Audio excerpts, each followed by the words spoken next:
Bienvenue à toutes et à tous dans ce nouvel épisode du podcast Lundi au Soleil. Aujourd'hui, j'ai le plaisir de recevoir Lydia Martin, psychologue du travail chez Alan. Salut Lydia, comment vas-tu ? Bonjour Tim, très bien. Merci beaucoup de m'accueillir aujourd'hui.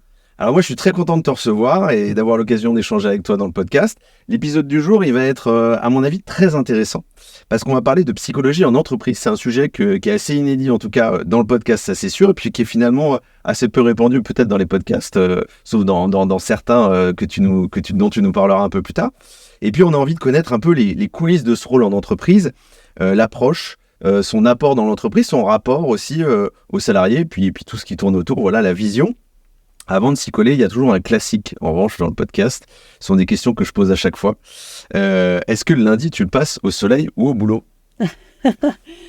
Au soleil et au boulot en même temps. Les deux. Le soleil, on peut le porter aussi. Donc effectivement, mais le lundi, généralement, je suis au boulot, que ce soit sous le soleil. C'est marrant que tu dis ça parce que quand tu dis le lundi, le soleil, on le porte. Je trouve que c'est encore plus important quand on est psychologue du travail. Il faut vraiment le porter. C'est-à-dire, est-ce qu'on n'a pas le droit, je rentre déjà dans les questions, mais je reviendrai derrière sur un autre truc, mais est-ce qu'on a le droit de ne pas porter le soleil quand on est psychologue du travail ? Est-ce qu'il faut laisser ses émotions et son perso à la porte ?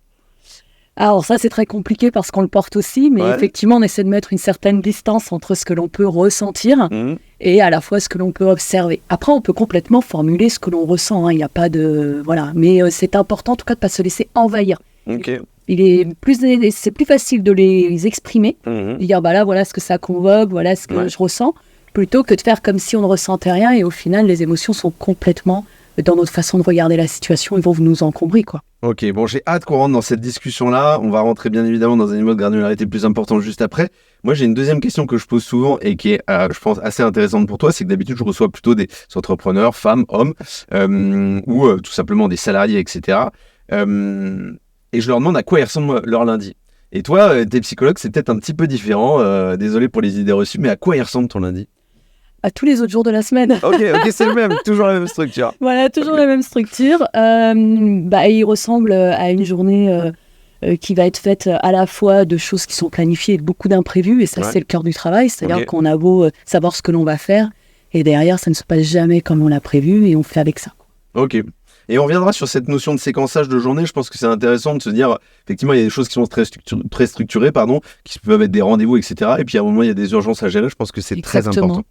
On fait toujours un petit pas de côté sur le parcours de l'invité. Oui. Et dans ton cas, je trouve que c'est particulièrement indiqué.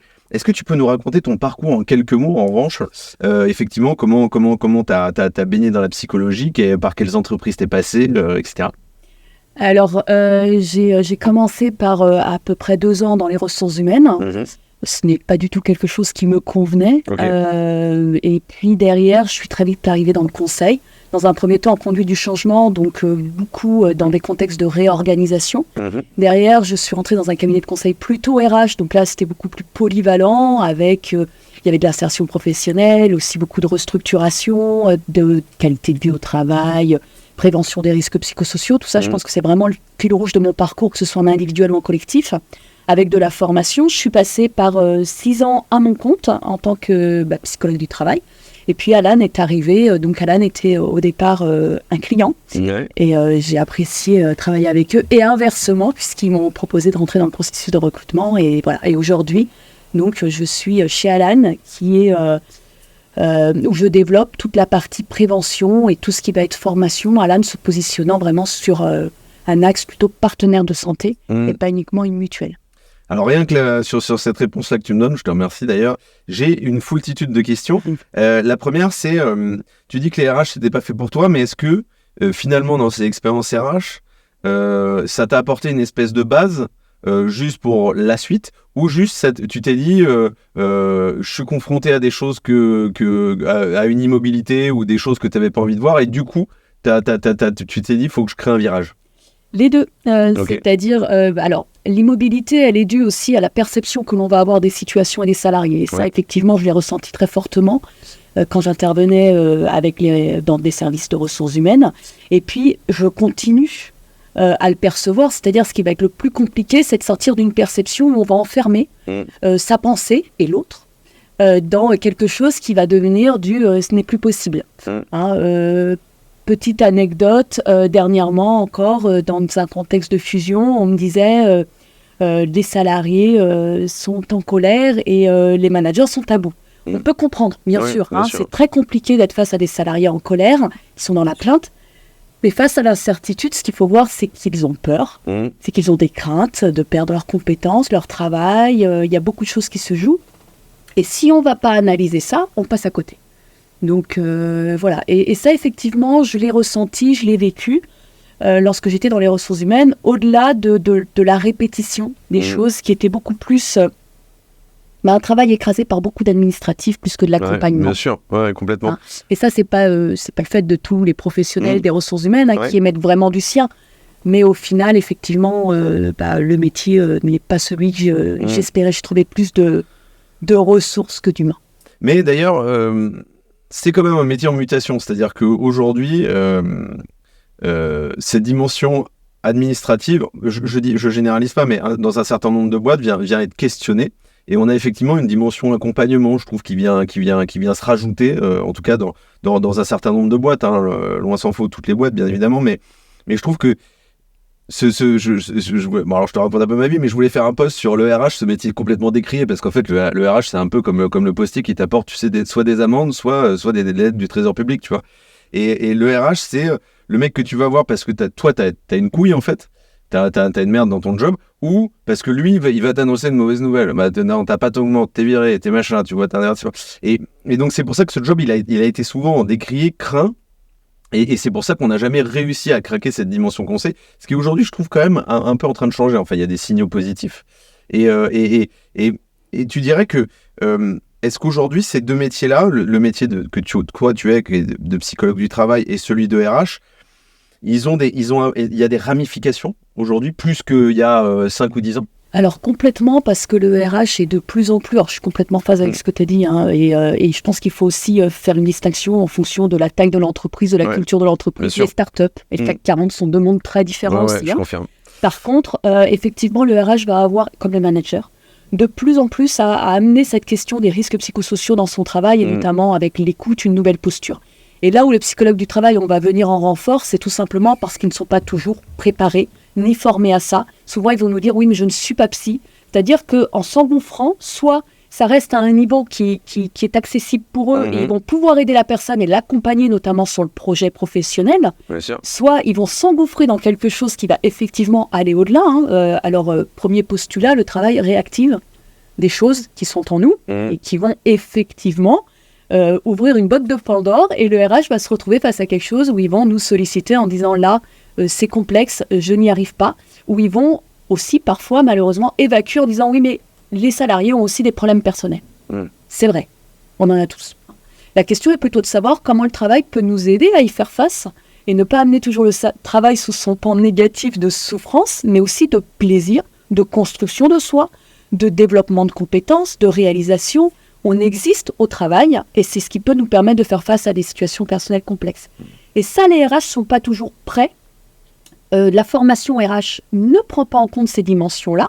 Je ne dirais pas... du tout. Mais je pense que c'est une profession qui gagnerait à avoir des cours de psycho du travail, comme les médecins. Il y a des professions où je trouve effectivement que ça manque, et de ce côté, justement, les enjeux psycho. Mais c'est là où, justement, il y a des ramifications qui vont se faire, et c'est là où ils vont nous solliciter. Alors, je reviens sur les questions que j'avais, mais toi, quand tu as entamé, je dirais, c'était une reconversion, oui. Tu as dû te former, c'était quoi ton ambition derrière? C'était de dire, je te dis une connerie, moi je veux accompagner les collaborateurs de toutes les boîtes avec lesquelles je bosse, parce qu'en fait, j'ai la sensation qu'ils sont tous au bord du burn-out. Il y a un certain nombre d'études qui sont sorties, je pense au baromètre OpinionWay, là où effectivement, je crois que c'était plus de la moitié des salariés qui avaient été interrogés, ces 2000 personnes, mais qui étaient effectivement soit au bord du burn-out, soit au bord du craquage. C'était quoi l'ambition que tu t'étais fixée, toi, quand tu as changé de métier? Alors, je ne dirais pas que j'ai changé de métier. Je suis allée chercher des ressources. J'ai évolué, et je suis allée chercher des ressources pour faire mieux mon métier. J'étais déjà confrontée à des salariés en souffrance dans les contextes de réorg, même en amont, puisque parfois le plan social n'était pas encore fait. Donc voilà, j'ai découvert tout ça sur le terrain, on ne m'y avait pas préparé. Et quand je suis arrivée dans le deuxième cabinet, j'étais formée par un psychologue du travail. Alors ça, c'est aussi certainement quelque chose qui a... ça a été fondateur, quoi. Je pense. Je pense, parce que j'allais chercher auprès de lui ces ressources qui me manquaient. Voilà, là, il me semble que telle personne, elle pourra avoir des problèmes d'alcoolisme. Comment je vais faire pour l'accompagner à retrouver un travail? Telle personne vient d'apprendre que son enfant est autiste. Telle personne est en instance de divorce. Et de me rendre compte que finalement, c'était pas juste être avec les personnes, les accompagner, les aider à trouver un positionnement, mais qu'effectivement, à un moment donné, il y avait un deuil de la perte du travail à faire, qu'il y avait effectivement des situations personnelles qui venaient aussi encombrer le travail qu'on avait à faire, et comment on accompagne les personnes, comment on leur donne du temps. Et c'est là où, du coup, je me suis dit, il faut que je me forme. Et c'est là où j'ai repris mes études. À la base, effectivement, j'ai une école de management option RH, et j'ai repris mes études de psycho du travail en 2007. Et je ne me suis plus arrêtée depuis, puisqu'après, je me suis formée à la clinique. Puisque, comme je le disais, le travail réactif des choses... Et tu ne vas jamais t'arrêter. Non, mais je pense que le fait de constamment se former, je pense que c'est la base. Je pense que ça fait partie du métier. L'humain est très complexe. Donc, il y a toujours une question qui fait énigme, il y a toujours un sujet que j'ai envie de craquer. Et effectivement, il y a les livres. Après, j'ai mes jokers, j'appelle une amie, j'appelle un ancien prof. C'est important, mais il y a aussi la formation qui vient. La formation, ce qui est formidable, c'est qu'on rencontre aussi plein de professionnels qui ont leurs propres difficultés. Et c'est aussi, il n'y a pas que ce que dit l'enseignant, il y a aussi tout cet échange entre nous, entre professionnels, qui va nous nourrir. Et oui, c'est précieux. Mais oui. Et ça marche pour tout, ce côté échange entre pairs. Je pense que ça marche pour quels que soient les niveaux de seniorité dans une boîte, en dehors de la boîte, même en tant que papa, probablement, etc. Je reviens, j'ai juste une question qui est question popcorn, j'en ai toujours quelques-unes, tu vas voir dans la manche. Combien de temps t'as commencé en 2007 ta formation? Ça prend combien de temps? Parce que moi, sur le papier, je me dis, mais quand on veut devenir psychologue, même si on a une base solide, le truc, ça prend 5 ou 6 ans. Oui.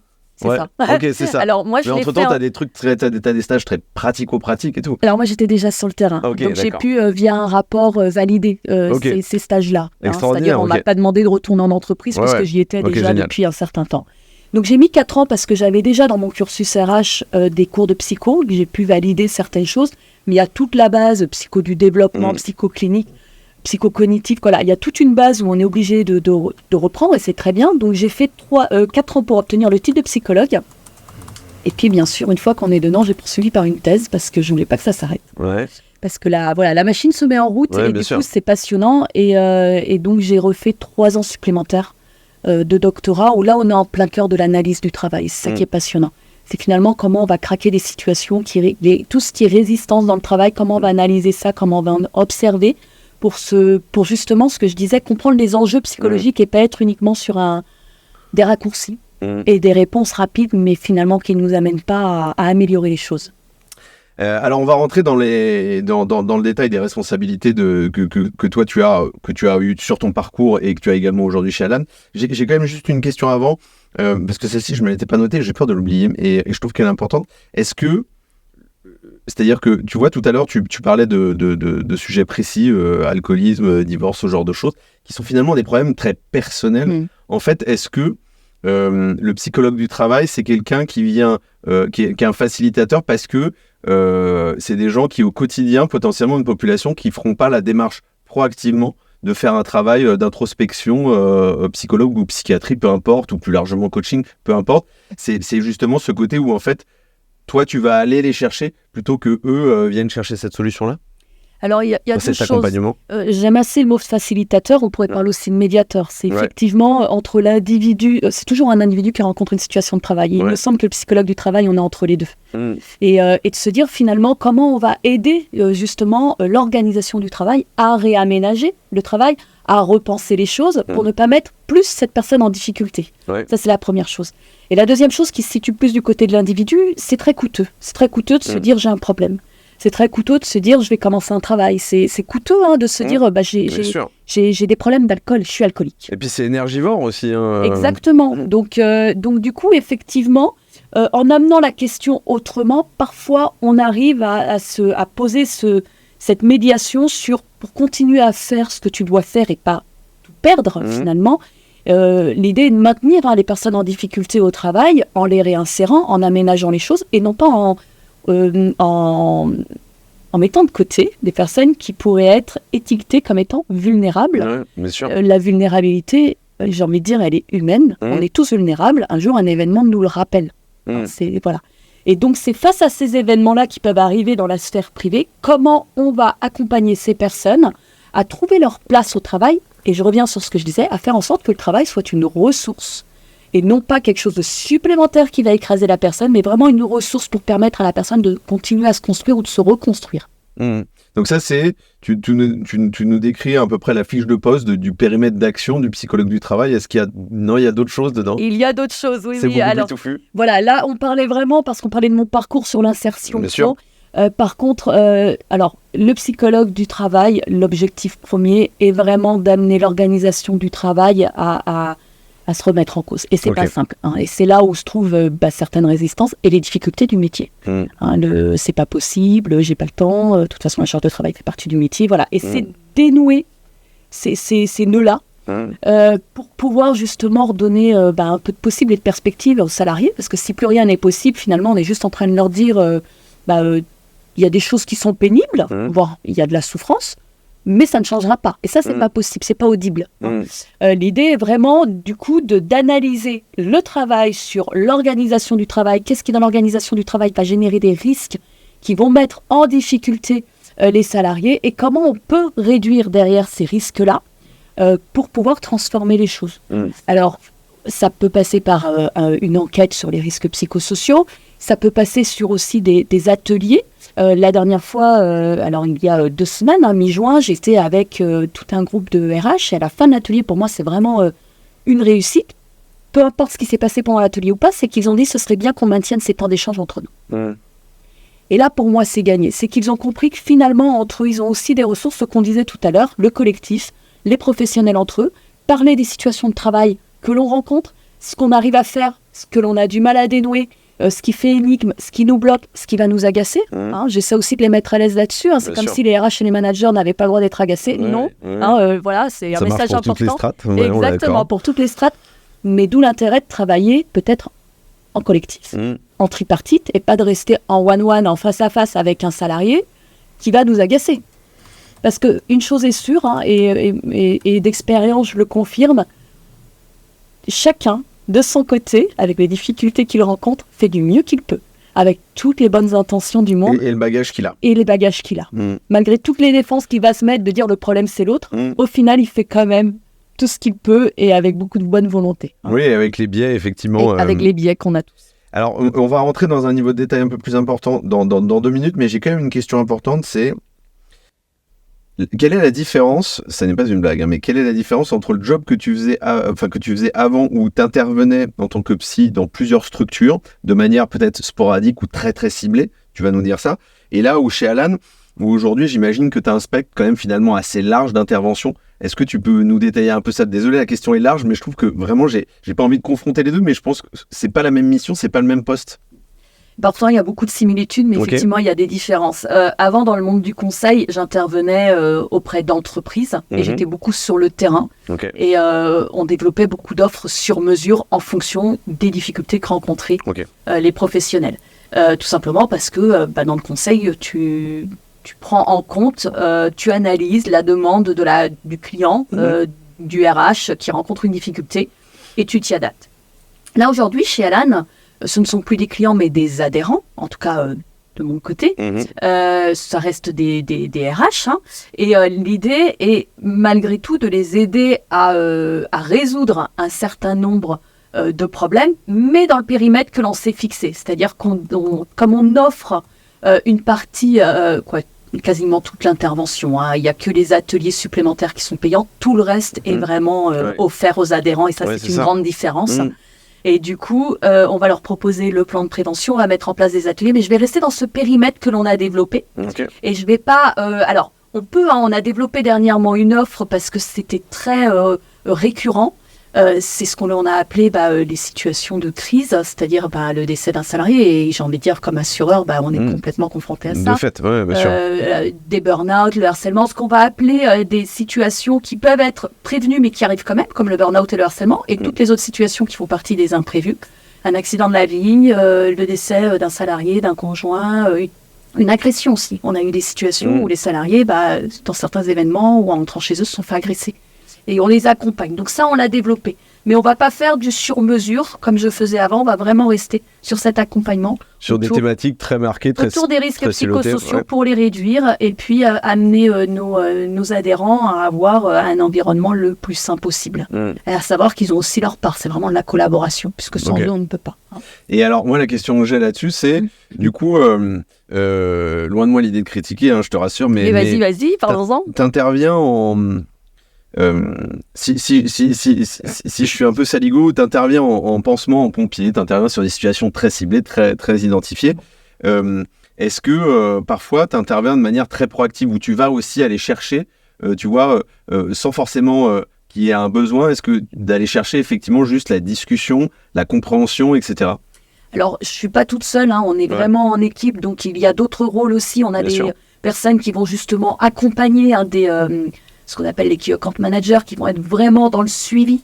Sur l'assessment, d'être capable de voir ce qui se passe dans les boîtes, etc. Exactement, chez les adhérents. Tout à fait. Par contre, la prévention, on ne l'offre pas qu'aux adhérents qui vont mal ou qui vont, à un moment donné, c'est ma question. Relever un sujet. Tu la formules mieux que moi. Non, mais ça, c'est très important. C'est-à-dire, c'est vrai que je t'ai parlé des situations de crise, et là, c'est de l'imprévu.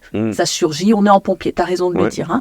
L'idée, quand même, de toujours, tu vois, si c'est du harcèlement, du burn-out, c'est toujours de remonter en avant et de proposer le plan de prévention pour identifier ce qui fait dans le travail qu'on peut arriver à ces situations-là. Aujourd'hui, j'entends quand même de plus en plus que moi, on me met la pression sur la performance, donc derrière, est-ce que c'est du micromanagement ou du harcèlement, je ne sais plus. Ça ressort fortement dans le discours des managers. Donc ça montre qu'eux-mêmes, et c'est plutôt sain qu'ils se posent la question, ils ne savent plus. Donc ça, nous, c'est toujours, ok, il y a eu ça, on va faire du curatif. Par contre, derrière, on remonte à l'organisation du travail, toujours, c'est le point de départ. Mais derrière, on propose ce plan de prévention à tous nos adhérents et il y a un certain nombre, heureusement, d'adhérents qui vont très bien et qui vont avoir de très bons résultats sur le plan de prévention avec peut-être des actions à mener mais très ciblées.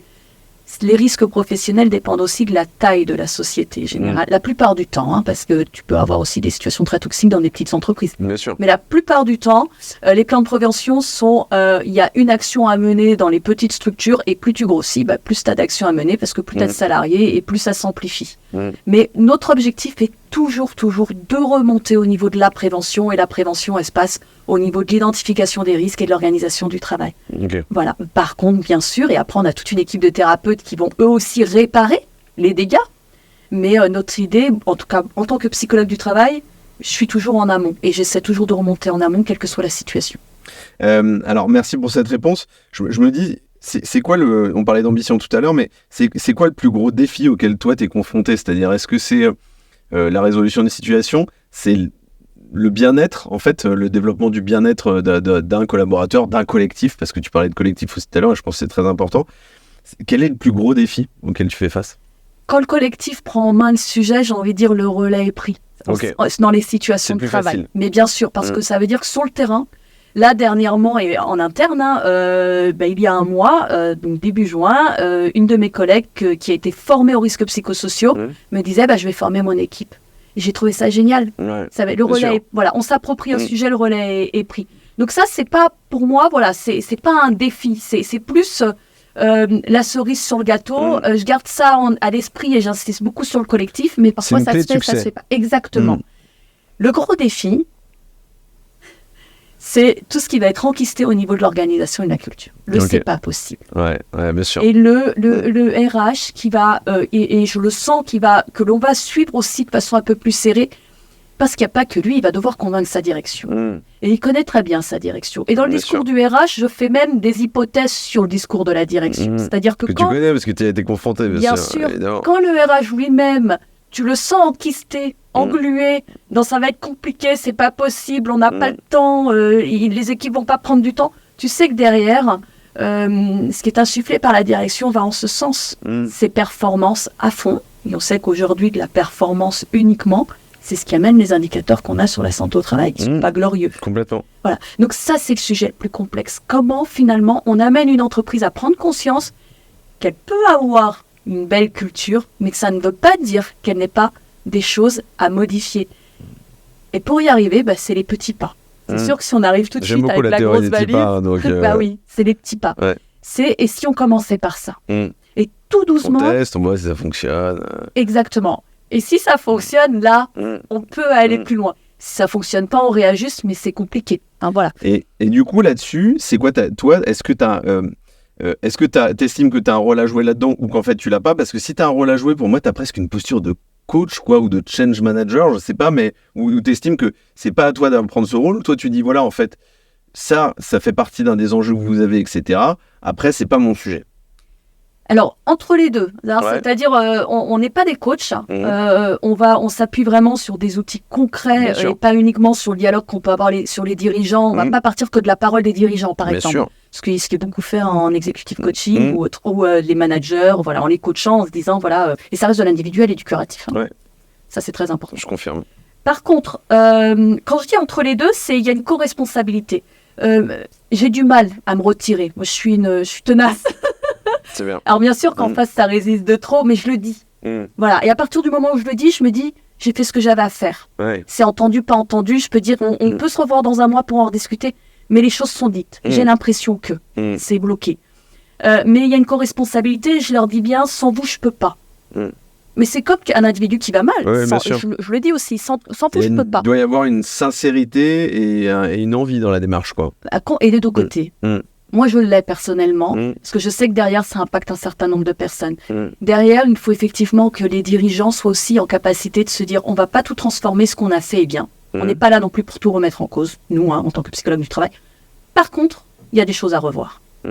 Et le problème aujourd'hui, et là où il y a une impasse, c'est il y a des choses à revoir, mais ces choses-là, les dirigeants, j'ai le sentiment, ont cette crainte qu'en y touchant, ils risquent d'avoir moins de performance et de productivité. Oui, bien sûr. Alors, c'était ma prochaine question. Mais oui, mais c'est là où ils se trompent. C'est que des salariés bien dans leur travail, on l'a dit, on ne va pas le redire, sont beaucoup plus productifs. Bien sûr. Beaucoup plus productifs. Les salariés sont très engagés d'une façon générale. Quand ils se désengagent, c'est qu'il y a rupture, déception. Oui, mais c'est là où, tu vois, tout à l'heure, tu parlais de culture et je me disais... Enfin, une boîte où tu prônes une culture, moi j'en ai connu, j'accompagne des boîtes où effectivement ils ont une culture du client final, de l'excellence du service client ou tout simplement de la culture du collectif, etc. Mais plutôt pas cosmétique, mais et puis derrière ça se retrouve moins en preuve, tu vois. Yeah, ouais. Mais je trouve en fait là en fait le problème c'est que tu dois être au four au moulin parce que tu dois à la fois mener sur la théorie des petits pas, accompagner sur probablement des petits changements, etc. Parce que c'est le début, parce que c'est déjà bien. Mais par ailleurs aussi faire un travail sur la culture un peu profonde, parce qu'en fait, de montrer que effectivement la culture que tu avais jusqu'à présent n'est pas la même. Donc c'est complexe, quoi. Oui, et alors c'est vrai que j'ai englobé un peu tout sous culture. Il y a l'organisation du travail, je reviens à ça, parce que tu peux avoir une très belle culture, prôner, nous on est pour le bien-être des salariés et effectivement le service client, et tu peux afficher tout ça.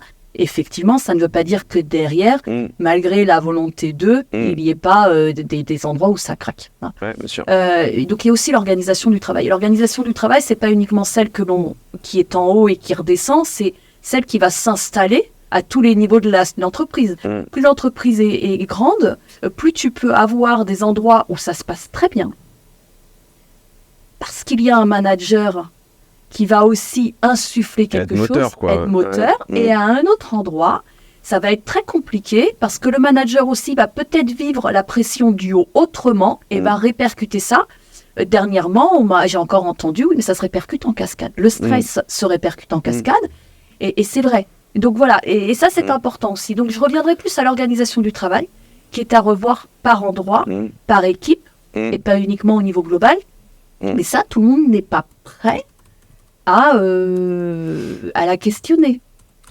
Non, je suis d'accord et je reviens juste sur un point que tu évoquais, que j'étais en train de noter, mais c'est le stress en cascade. En fait, pour moi, quand j'entends le stress en cascade, effectivement, tu as raison, ça, c'est la théorie un peu des dominos, quoi.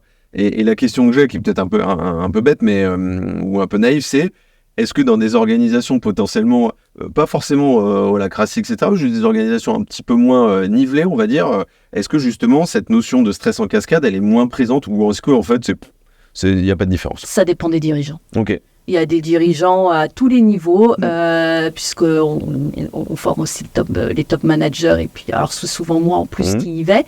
Eux-mêmes vont dire ouais mais c'est pas moi quoi. Là-haut quand on tombe dessus dès le matin, voilà. C'est ça. Ben oui, donc à tous les niveaux. Et j'ai envie de dire ça dépend vraiment. Là pour le coup, je ramènerai les choses sur comment le dirigeant lui-même, avec les enjeux forts qu'il peut avoir. On remet pas ça en cause.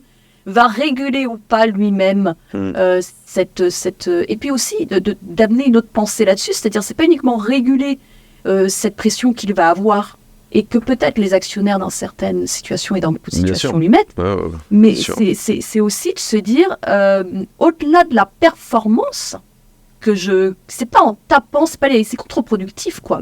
C'est au-delà de la performance, c'est aussi de se dire comment vont mes équipes, quelles sont les difficultés qu'ils rencontrent et de dénouer les difficultés sur le terrain. Donc moi j'ai envie de dire, au lieu que ça parte du haut, parce que je m'entends expliquer les choses, je me dis, au lieu que ça parte du haut, il faudrait que ça reparte un peu plus du bas.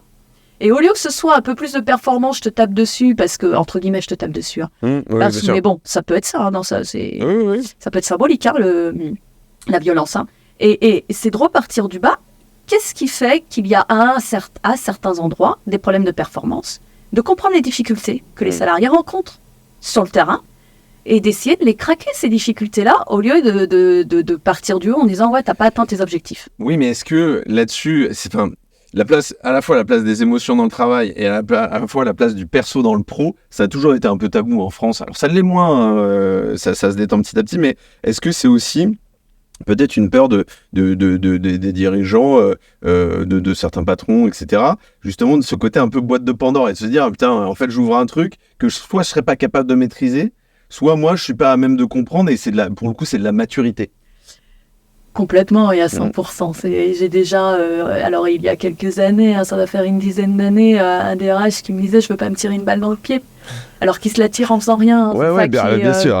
Voilà, même lorsqu'on envoie le diag, ah oui, mais si la façon de formuler, là, vous pouvez modifier les conditions de travail de votre... Ah, mais qu'est-ce qui va ressortir ? Mais bien sûr qu'on l'a, mais bien sûr.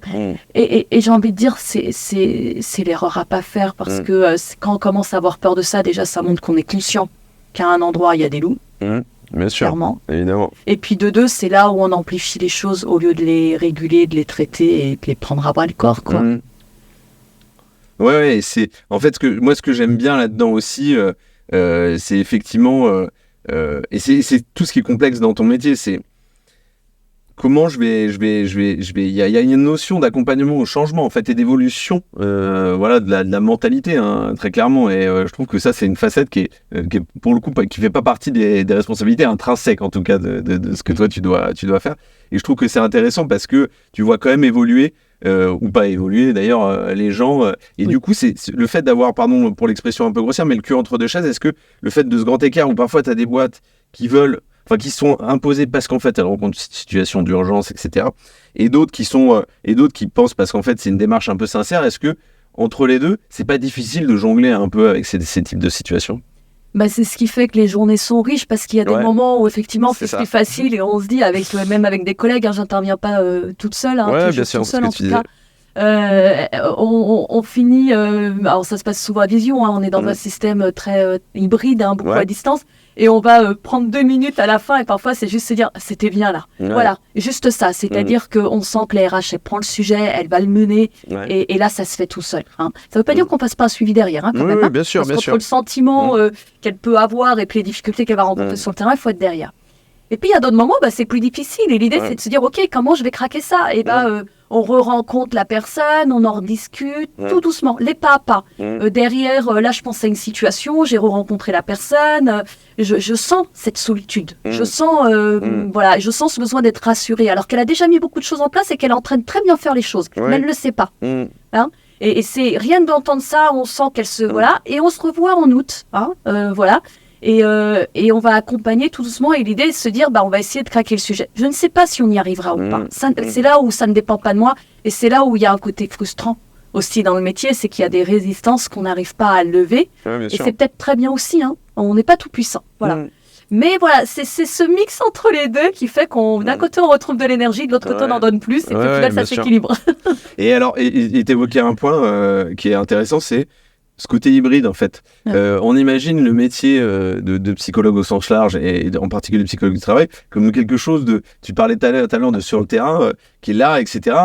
Est-ce que c'est pas difficile ? Est-ce que toi déjà tu as une préférence ? Et est-ce que c'est pas vachement... Parce qu'en fait il y a le langage du corps aussi, le côté présentiel. Est-ce que ça a pas chamboulé ton métier ?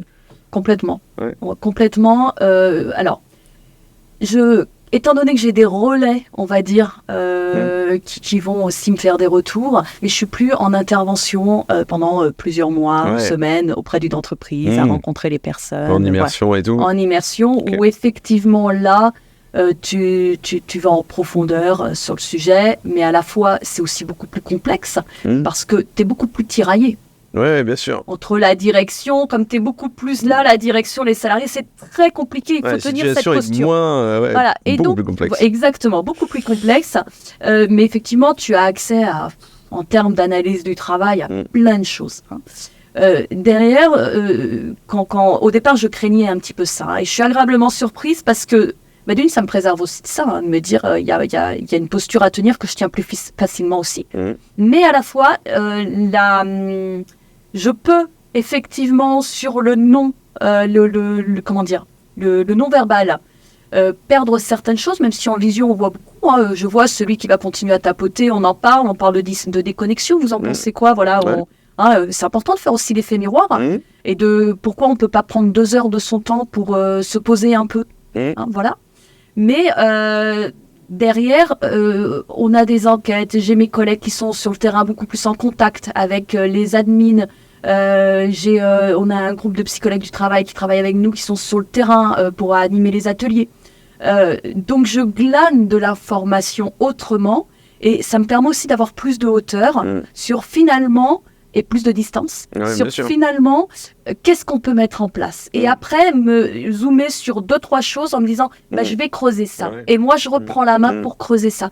Donc, j'ai envie de dire, c'est une autre façon de travailler. J'ai perdu des choses, j'ai gagné des choses, mais ça faisait plus de 20 ans que j'intervenais autrement, ça me va bien aussi d'intervenir encore autrement. Voilà. T'étais plus dans ta zone de confort à un moment donné avec ces changements, c'est intéressant.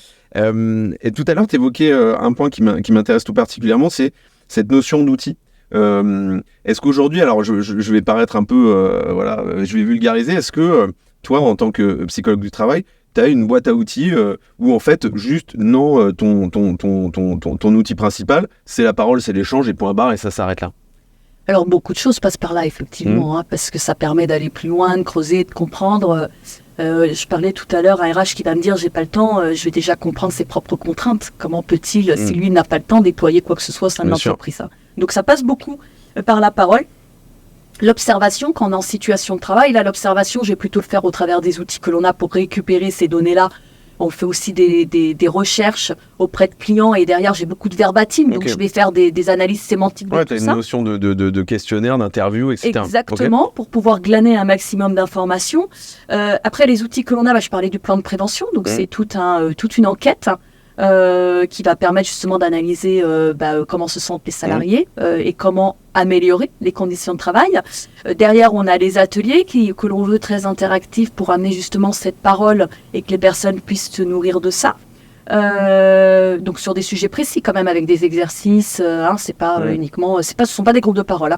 Donc on a aussi ces outils-là, mais voilà, donc c'est un peu tout ça, mais on part quand même de ce que dit l'autre, de ces situations de travail. En tout cas, moi, c'est ce qui m'intéresse, pour pouvoir analyser le travail, et que ce soit au niveau des salariés, que ce soit au niveau des RH, pour aussi voir les décalages entre les deux, qui est très intéressant et qui n'est pas inintéressant, j'allais dire, et pouvoir, on parle d'étonnement dans mon métier, c'est-à-dire qu'est-ce qui m'étonne, qu'est-ce qui fait énigme, et qu'est-ce que je vais aller chercher, creuser et analyser. Et tout ça, on le fait en équipe. Donc voilà, et c'est là où après, chacun se redistribue un peu les rôles, et puis après, on analyse tout ça à nouveau. Alors, merci de parler de cette notion de collectivité. Je trouve que c'est important. Tu t'en parlais un peu tout à l'heure et j'aimerais creuser ça. C'est-à-dire que j'ai une question qui est double. C'est quand tu dis travailler en collectif, est-ce que ça veut dire que toi, tu travailles en équipe et vous vous déployez chez l'adhérent auprès de plusieurs personnes, plusieurs typologies de profils? Et est-ce que toi, il t'est déjà arrivé d'être seul et puis de travailler avec un collectif? C'est-à-dire de ne pas avoir des gens en individuel. Je te parle des gens vraiment en collectif, dans une salle, qui sont tous ensemble, etc. Alors là, je vais revenir à mon parcours. Je disais 6 ans entrepreneur. J'ai travaillé seul, mais avec des collectifs. Que ce soit des collectifs en freelance, des psychologues du travail, ou que ce soit des collectifs même au sein des entreprises, salariés, RH. Et d'ailleurs, c'est quelque chose qui a fait qu'à un moment donné, j'ai trouvé ça très intéressant de basculer chez Alan, au-delà du projet qui m'intéressait, au-delà de tout ce qu'il y avait à développer, où je me suis dit ça va être un moment créatif où je devrais bien me régaler, bien sûr, c'était aussi de retrouver des collègues, puisque j'avais toujours travaillé en équipe avant. Et donc aujourd'hui, pour répondre à ton autre question, on travaille en collectif. Alors je suis aujourd'hui la seule psychologue du travail, j'ai une autre collègue qui est psychologue clinicienne, mais je suis la seule sur l'axe travail. Et on va, y a une personne en recherche. Il y a une personne qui va par exemple s'intéresser actuellement à un autre outil qui va être une enquête un petit peu plus courte et régulière, fréquente, pour analyser aussi quels sont comment on a réduit ou pas les risques.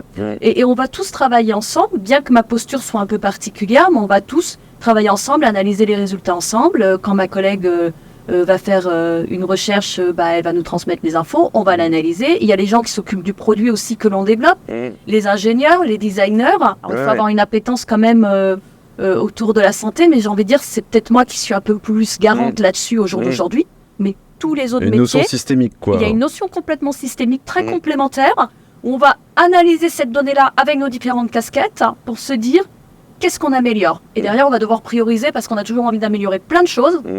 Et derrière, on va devoir se dire, OK, qu'est-ce qu'il est possible de faire sur la prochaine période. Et ça, c'est super sympa de retrouver cet esprit d'équipe. Qui plus est, j'ai une équipe super. Ouais, ça c'est un gros plus, je c'est confirme. très important, oui. Après, on parlait de performance. Comment toi, tu mesures en fait, l'efficacité de tes interventions et des programmes, l'impact que tu as, en fait, comment tu le mesures concrètement? Il y a des enquêtes de satisfaction qui sont réalisées. Il y a les recherches qui sont réalisées où on va avoir beaucoup plus de verbatim. Donc l'un complète l'autre. C'est un peu du quanti-quali. Bien que dans les recherches dans les enquêtes de satisfaction, il y a souvent une partie un peu quali, une question ouverte. Donc il y a tout ça. C'est très difficile de mesurer parce que c'est ça, c'est très complexe. Bien sûr que c'est très complexe. Puis derrière, tu peux complètement animer un atelier, les personnes sont satisfaites, puis elles retournent en situation de travail et 2 mois après, reprise dans le quotidien, un beau flop. Ça, c'est tout à fait possible parce qu'ils vont rencontrer quelque chose dans le dur, voilà. Après, ce qui est intéressant, c'est qu'ils ont le réflexe aussi de retourner vers les RH ou de revenir vers nous. Donc il y a des choses qui se sont ancrées. Et ça, mais on n'a pas toujours non plus cette mesure-là. Bien sûr. Donc il y a tout ce qu'on arrive à capturer et tout ce qui nous échappe. Et il faut accepter ça. C'est ça. Et on travaille avec ce qu'on capture. T'as pas l'intégralité des infos, quoi. Complètement. Exactement. De la même façon qu'en individuel, ce que tu apportes ou pas à quelqu'un, tu le vois pas parce qu'il y a tout un pan. Voilà. Donc c'est exactement la même chose lorsqu'on est sur du collectif ou de l'organisation. Par contre, à partir du moment où le RH, lorsqu'il rencontre une nouvelle problématique, a le réflexe de nous recontacter pour l'aider, pour moi, c'est aussi un indicateur au-delà des enquêtes. C'est qu'il a compris qu'il n'était pas seul. Il trouve peut-être pas les ressources à ce moment-là en interne. Et ce qu'on leur apprend aussi beaucoup dans les ateliers que l'on fait et dans les interactions qu'on a avec eux, c'est qu'ils ne restent pas seuls. C'est-à-dire il y a RH, il y a manager, il y a des membres du CSE, il peut y avoir la médecine du travail. C'est de créer un collectif sur les sujets très complexes, nous intégrer si besoin. Cette notion systémique de ne pas oublier de s'appuyer sur les autres et d'aller chercher les infos à droite à gauche. C'est impressionnant. C'est la création de réflexes. Là, la création de réflexes, voilà. C'est très important. Et ça, c'est super. Parce qu'on sait que du coup, ils ne vivront plus les situations de la même façon, avec la même culpabilité, avec la même responsabilité. Voilà. Et ça, c'est... Donc ça, voilà, ce sont des indicateurs qu'on arrive à attraper. Et puis après, il y a tout, et c'est vraiment notre façon de travailler, c'est qu'est-ce que l'on pourrait améliorer. Il y a toujours cette question-là dans toutes nos enquêtes, que ce soit de la recherche quali ou que ce soit les enquêtes ou les questionnaires, mais parce qu'on est très friand de ça. Et derrière, c'est effectivement, si on a plusieurs clients qui nous parlent d'une chose, là, c'est notre prochain projet, on se dit tiens. C'est des signaux faibles qui sont qui remontent et que tu consolides. Exactement. Moi, j'ai une autre question sur comment tu t'anticipes les besoins des futurs employés, des futurs collaborateurs en termes justement de soutien psychologique. Est-ce que tu vois que c'est quelque chose en termes de tendance, parce que tu t'y frottes tous les jours, de se dire ok, c'est en train d'exploser, etc. Est-ce que c'est une demande qui croît, mais une tendance gentille? Comment tu le perçois? Alors beaucoup dans les échanges avec le RH, c'est des mots fusion, hyper-croissance, du mal à recruter. Pour moi, voilà, j'ai envie de dire, au-delà de l'enquête que l'on fait sur le bien-être, sont des mots où je me dis, c'est bon, il va falloir suivre de près. Et c'est là où je retransmets l'info à ceux qui font le suivi, ou me la transmettent. Là, on sait, voilà, ce sont des choses où derrière, ça va générer un certain nombre de risques, comme de la charge de travail, comme de la réorganisation, comme des craintes, de l'insécurité. de l'incertitude, donc du stress et voilà, tout le reste. Est-ce que avoir un psychologue du travail dans sa boîte, ça va devenir un must-have, tu vois, ou le faire intervenir de manière ponctuelle, comme toi tu le fais chez des adhérents, etc. Est-ce que tu penses que, en fait, c'est un truc qui est...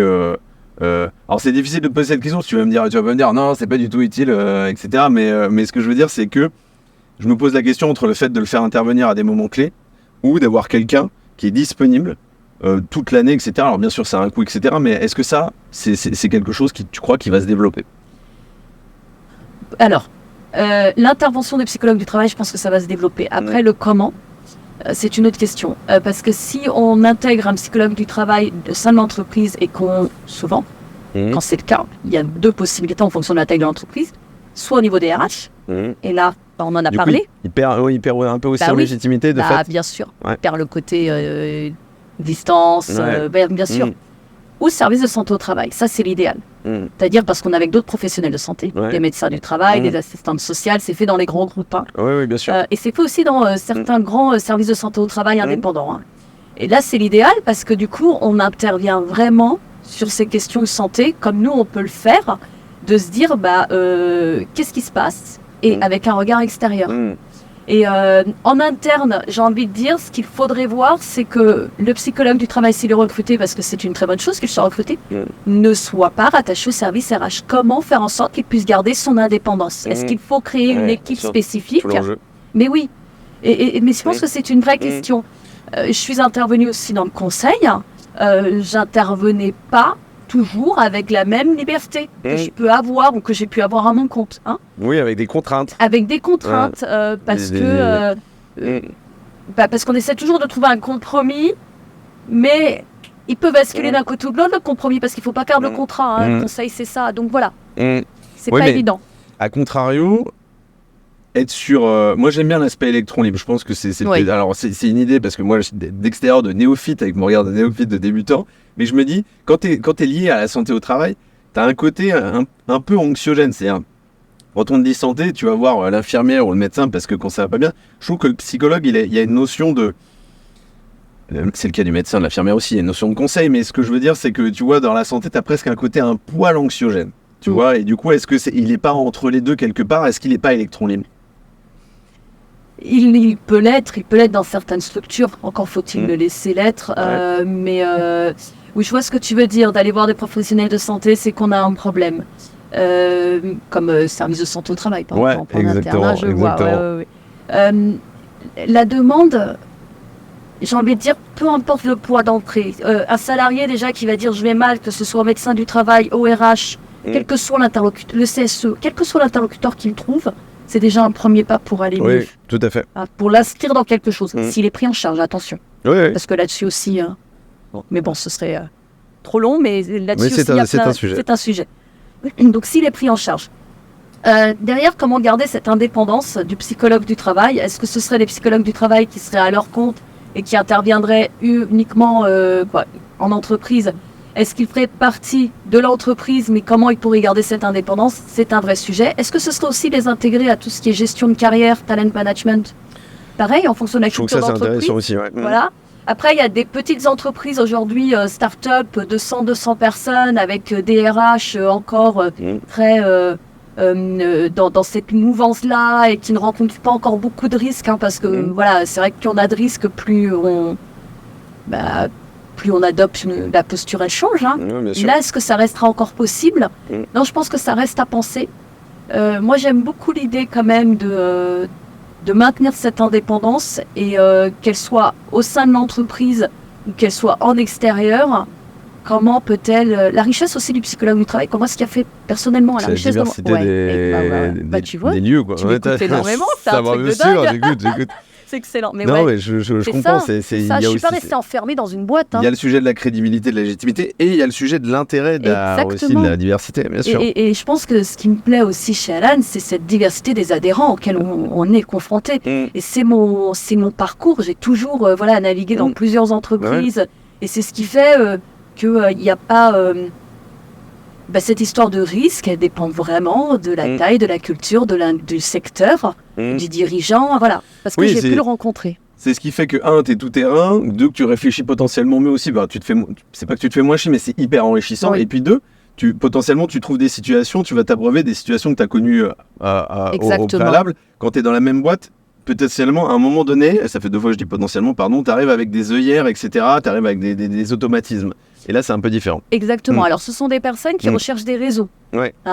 Les RH font souvent partie de réseaux pour trouver cette diversité de comment toi tu fais. Et moi, je trouve que c'est ce qui est... Alors, on parlait d'apprentissage tout à l'heure tout au long de la vie. Il y a plein de métiers pour poser cette question-là. Il n'y a pas que le métier de psychologue.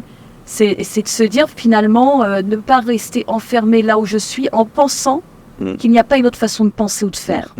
Et je pense que c'est le plus gros risque dans les métiers où on va être confronté à l'humain. Au-delà de l'aspect, je dirais, purement académique, diplôme, etc., c'est quoi les compétences clés pour exercer ce métier-là de psychologue du travail? Est-ce qu'il y a des soft skills ou des hard skills, ou peu importe, ou des math skills? C'est quoi les trucs qui sont pour toi, que tu trouves les plus clivants? On parlait d'écoute tout à l'heure. Ouais. Je vais juste faire, parce on a inscrit la psychologie du travail au regard de ma façon et puis j'ai été formée au CNAM qui forme à cette analyse du travail. Mais après, on trouve des psychologues du travail au niveau du recrutement, au niveau de la formation, en RH. Certains des RH me disent, moi aussi, je suis psychologue du travail. On pourra en discuter, mais certainement, c'est super s'ils maintiennent cette casquette. Voilà, exactement. Donc, l'idée est vraiment de se dire que moi, je parle un petit peu de ce que je sais et de ce que je connais. Mais je pense qu'il y a quand même ce point commun autour de l'écoute, autour de cette appétence quand même pour l'autre. Cette curiosité de se dire si ça va pas, si ça fonctionne pas, comment ça pourrait fonctionner mieux. De l'observation, beaucoup. Tu parlais de non-verbal tout à l'heure. Oui, effectivement, on peut perdre une part d'observation lorsqu'on est à distance, par exemple. Mais il y a cette analyse constante et cette capacité à se poser des questions. Est-ce que ça pourrait être ça, à faire des hypothèses, à être étonné, voilà. Donc il y a quand même, je pense, cette particularité-là. Merci pour ces points-là. Est-ce que on l'évoquait avant de commencer, mais est-ce que le psychologue du travail, c'est à la fois un peu un utopiste et un prospectiviste, on va dire, attention, on est dans les mots valises là, mais parce qu'en fait, grosso modo, je me dis, je suis psychologue du travail, tu l'as dit, c'est assez délimité, c'est très carré comme rôle, et balisé, et du coup, tu te dis, j'ai envie d'amener du changement dans une boîte. Et donc, il y a presque une notion c'est un gros accélérateur de la façon de gouverner, du futur du travail au sens large. Donc, du coup, est-ce qu'il n'y a pas un côté à la fois très prospectiviste, mais aussi très frustrant parce que tu te dis, putain, j'aimerais élargir mon spectre d'intervention? Ça, c'est une bonne question.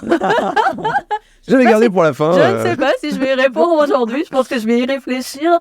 Non, mais est-ce que fondamentalement, toi, je vais la découper en deux questions, c'est peut-être plus simple. Est-ce que fondamentalement, toi, tu te dis, au-delà des résolutions, tu te dis, j'ai une mission plus profonde, qui est de changer l'organisation au sens large, et puis même, globalement, désolé, ça fait un peu, je ne suis pas dans un monde de bisounours, mais la société au sens large. Voilà. Bien sûr qu'il y a de ça. On me dit souvent passionnée, je pense que elle est là. Voilà, j'aime mon métier, j'aime ce que je fais, et je pense que je l'aime parce que parfois c'est possible, et quand ça ne l'est pas, je me rappelle toujours que ça l'a été, et que peut-être ça va prendre plus de temps. Donc bien sûr qu'il y a ce côté-là. Alors, il y a une idée, est-ce que intervenir auprès de sociétés permettrait de changer la société? Oui, si on est nombreux. Voilà, très clairement. Et si on est nombreux à tous les étages, c'est pas qu'une affaire de psycho du travail, c'est aussi une affaire que les RH prennent la parole. Voilà, rencontre des RH qui ont réussi, tu vois, pour inspirer les autres. Ça, ce serait super, un podcast là-dessus. De comment, en tant que DRH, vous faites en sorte que, comment vous y êtes arrivé. Faut inspirer. Pour changer la société, il faut inspirer. Mais oui, bien sûr, et c'est ce qui me. Il y a un côté utopiste tous les jours. Si je me levais tous les matins en me disant, allez, ça va pas être possible aujourd'hui. Je vais j'irai pas, quoi. Ce serait compliqué. Je dis, voilà. Donc c'est verre d'or à moitié plein aussi. Mais bien sûr, c'est toujours aller que nous réserve cette belle journée au soleil. C'est ça. Et comment on va craquer les sujets qui nous résistent. Mais bien sûr, oui, c'est complexe. Il y a des jours, je vais pas te dire, où je suis découragée. Puis ça dépend aussi si je suis fatiguée. Parce que tu es confrontée aussi à des situations. Bien sûr. Et je me dis, tiens, comment j'aurais pu amener les choses autrement, questionner autrement. Et je le fais la fois d'après. Voilà. Mais oui. Mais oui, parce que si on fait rien, on va où? Non, mais franchement. Oui, non, mais je suis entièrement d'accord. C'est-à-dire qu'il y a une notion d'utilité qui est extrêmement forte dans ce métier-là. Alors, bien sûr, ça pourrait ressembler à des petites bouteilles d'eau à la mer, mais c'est déjà ça, quoi. Oui, sauf que tu te parlais de théorie des petits pas. Là, tu vois quand même l'impact au niveau collectif aussi, au niveau de l'entreprise. C'est-à-dire que ça nécessite un peu de temps, etc. C'est-à-dire que tu changes pas la boîte du jour au lendemain, mais je trouve que c'est intéressant. Et du coup, je rebondis sur le deuxième volet de la question. C'est en fait amener vers un changement séquencé, etc. Et sur les individus, c'est des discussions. Est-ce que parfois, tu n'as pas envie d'avoir une autre casquette? Tu faisais du conseillement, tu le disais. Est-ce que tu n'as pas envie d'aller encore plus loin et d'élargir ton spectre? Est-ce que parfois, tu te dis c'est pas mal, c'est bien ce que je fais, je suis content, mais j'ai presque envie d'aller plus loin et de leur dire comment il faut qu'ils se réorganisent et puis, tu vois, et d'élargir plus que les risques psychosociaux ou autres, tu vois, sur la gouvernance, que sais-je, tu vois? C'est là où je pense que je suis au bon endroit. C'est-à-dire, je suis psychologue du travail, je me présente comme psychologue du travail et je suis à cette place-là. C'est-à-dire que bien que dans le plan de prévention, il y a des actions, on en discute. Alors que dans le conseil, effectivement, alors moi je faisais pas de grosses missions de conseil en orga, je faisais pas ce genre de choses. J'intervenais beaucoup plus sur le terrain avec les personnes et les collectifs, mais il y a cette idée en tout cas que je me sens plus à ma place parce que justement on dit souvent, je me souviens de cette phrase, elle est affreuse, les consultants, ça m'énervait quand on me le disait, les consultants vous montrez c'est comment, avec l'histoire de la montre, vous montrez à lire l'heure à quelqu'un qui a une montre, un truc comme ça. Et je détestais parce que là pour le coup tu ne te sens pas utile. Elle est complètement, elle est un peu hard. Ok, c'est certainement une généralité sur le métier de consultant, une entreprise ne va pas faire intervenir un cabinet de conseil pour les mêmes raisons qu'elle va faire intervenir un assureur, par exemple. C'est très nouveau, je veux dire, une assurance qui propose aussi tout un service autour de la psycho du travail, mais même des psychologues extérieurs comme j'ai pu l'être. C'est pas du tout, tu vas pas faire intervenir un cabinet de conseil comme tu vas faire intervenir des psychologues du travail. Oui, bien sûr, ton appétence pour régler les sujets ne sont pas les mêmes, c'est pas la même chose, et derrière ce que tu fais, c'est pas la même chose. Donc je trouve ça beaucoup plus intéressant effectivement de voir avec eux. Ils peuvent me dire cette action-là, ça marchera pas. Ok, pourquoi? Voilà. Et je transmets pas un PowerPoint avec des réponses, chose que je n'ai jamais faite d'ailleurs, mais et je me sauve après. Non. Moi, ce qui m'intéresse, c'est de voir le suivi. Parce que comme je disais, il y a l'effet soufflé. Là, ils sont redynamisés, tu les rencontres. Mais tu rentres vite dans ton quotidien. Exactement. Voilà. C'est de pérenniser aussi cette notion de pas de côté, de réflexion, d'introspection, quoi. Exactement. Et c'est de leur redonner le pouvoir. C'est pas nous qui l'avons, c'est de leur redonner le pouvoir. Des RH qui vont dire je ne suis pas seule à la fin d'un atelier, il faut que je crée ce collectif. Des personnes qui vont dire j'aimerais qu'on maintienne entre nous ces temps d'échange. Tout ça, pour moi, c'est top. Je repars, je suis requinquée, même si l'atelier, peut-être qu'il n'a pas été linéaire du début à la fin, mais s'ils repartent avec ça, dans ce que vous retenez, c'est ça, moi ça me va. C'est un gros succès. Moi ça me va. Bien sûr. Ça veut dire que là, quelque chose se met en route entre eux. Donc ils reprennent en main les choses, et ça c'est top. J'aime beaucoup cette notion de redonner le pouvoir. Merci beaucoup. Je trouve qu'elle est forte et percutante. Oui, parce qu'on l'a pas. Tu vois, tu me parlais de responsabilité. Moi, je l'ai pas. Sans eux, je vais nulle part. Oui, c'est ça, bien sûr. Merci pour toutes ces réponses. On passe à la dernière partie du podcast et après, je te libère, promis. Est-ce que tu as un livre, un film à nous conseiller, un podcast autre? Alors, on a fait toute une série de podcasts avec Binge Audio, 5 épisodes autour du travail, performance et bien-être, la vulnérabilité. Donc oui, je les recommanderais parce que ils sont complets. On est parti de témoignages, de 2 témoignages à chaque fois que l'on a analysé. Donc, quand on parle d'analyse du travail... Donc, tu es dans des situations très concrètes, tu es dans le réel. Voilà, exactement. Ouais, je pense que c'est absolument primordial. Voilà, et donc, ils sont vraiment intéressants, si ce n'est d'écouter ce témoignage-là, et comment on peut finalement derrière analyser ces témoignages-là. Donc voilà, je recommanderais ces 5 podcasts. Top, merci. Je les mettrai bien évidemment dans le descriptif du podcast. La dernière question, et après, promis, cette fois-ci, je te libère. Est-ce que tu as une anecdote qui vient en tête et que tu as envie de nous partager? Ça peut être un bon ou un mauvais souvenir, ou quelque chose de drôle, quelque chose de moins drôle. On va finir par un truc positif. Allez, en ce début de semaine. Je vais redonner plus de détails sur une des situations que j'ai données. Une petite anecdote. Atelier de 2 heures avec des RH où à la fin, ce qu'elles retiennent, ça a été on doit explorer un peu plus, être moins orienté solution. Parce que de se rendre compte que derrière la colère, on en parlait dans une situation de fusion, ils peuvent être effectivement en souffrance, avoir des peurs, donc d'explorer plus et d'être moins orienté solution. Et je pense que ça, c'est super important parce qu'on nous apprend à être orienté solution dans la vie de tous les jours et non juste de questionner l'autre. Quand la personne vient parler, elle vient pas uniquement trouver une solution, voire parfois pas du tout. Elle a juste besoin d'évacuer et c'est ce qu'on fait en psychologie, qu'on aide à dérouler cette pelote de laine emmêlée et pour comprendre un peu ce qui se passe et ce qui se joue. Et dans ce même atelier, c'est ce groupe de RH qui va mettre en place une fois par mois 1 heure d'échange autour des situations de travail qu'elles rencontrent pour, dans les situations qu'elles vivent au quotidien, pouvoir trouver des ressources auprès de leurs collègues. Donc voilà, on parlait de clés de succès tout à l'heure. Ce sont pour moi 2 grosses clés de succès qui justement fait que je repars requinquée en me disant c'est possible. C'est ça. On parlait de signaux faibles tout à l'heure, ça ce sont des signaux forts. Et c'est un gros déclencheur aussi justement d'une cette pérennité qu'on recherche effectivement sur le... Une pérennité, on n'intervient pas juste à un instant T, on a inscrit quelque chose et à elle de le saisir, de l'incorporer et de le perpétuer. Et de le transmettre aussi. Oui, tout à fait. Et de le transmettre. Et ça, je pense que c'est important aussi, c'est-à-dire s'inspirer et transmettre, parce que c'est toujours ce côté échange plus largement, échange entre pairs, mais échange plus largement aussi, qui est généralement très instructif. Merci beaucoup, Lydia, d'être venue. C'était absolument passionnant. En tout cas, moi, j'ai bien évidemment appris 1 milliard de choses parce que je le disais, j'étais un néophyte sur le sujet, comme je l'avais déjà fait sur l'intelligence artificielle. Et en tout cas, je ressors donc moi avec plein d'idées dans la tête. Et moi, plein de questions. Donc, merci pour tes questions qui en amènent d'autres. Bien sûr, mais toujours. Mais toi, tu es dans un métier où il faut constamment se questionner. Donc voilà, merci d'être passé dans le Lundi au Soleil. Moi, je suis convaincu que les auditrices et les auditeurs repartiront eux aussi, avec des idées plein la tête. Et puis, on espère que eux-mêmes seront avides de changement et d'action, de petits pas ou de grands pas. Que ça les inspire. En tout cas, exactement.